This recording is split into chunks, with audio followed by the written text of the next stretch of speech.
Shalom, apa kabar? Saya percaya bahwa semuanya baik adanya. Haleluya. Nah, kita telah sampai di Wahyu pasal yang ke-18. Temanya adalah ikut dunia atau Tuhan. Wahyu 18 ayat 20. Bersukacitalah atas Dia, hai sorga, dan kamu, hai orang-orang kudus, rasul-rasul dan nabi-nabi, karena Allah telah menjatuhkan hukuman atas Dia karena kamu.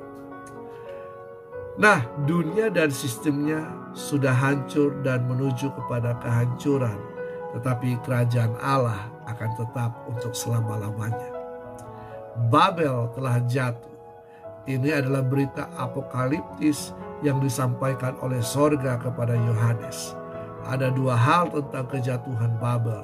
Pertama, seorang malaikat yang memandang jatuhnya Babel sebagai sesuatu yang sudah terjadi.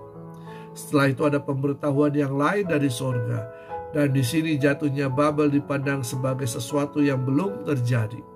Beberapa penafsir menyatakan bahwa Babel adalah simbol yang cukup umum yang digunakan oleh orang Kristen pada abad pertama di Masehi, tahun Masehi bagi kota Roma.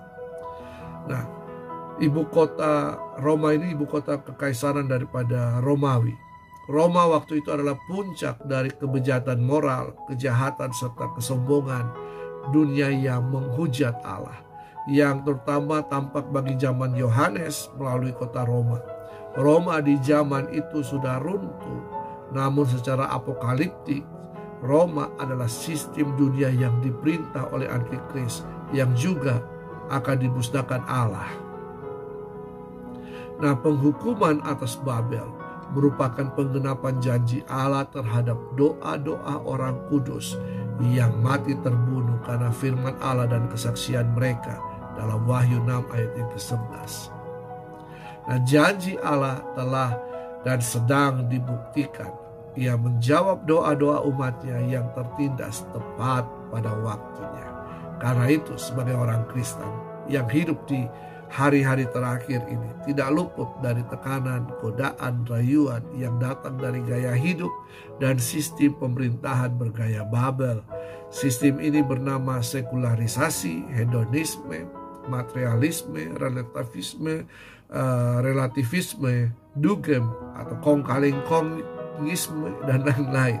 Ya, dan semua itu akan membuat kita hidup tidak berpusat kepada Tuhan, tetapi berpusat kepada manusia dengan persekutuan kepada dunia dan antikristus. Karena itu janganlah hidup secara duniawi dan berkompromi dengannya meskipun kita masih hidup di dalam dunia. Peliharalah kerohanian kita, iman kita, kebenaran dan etika Kristen dalam hidup kita.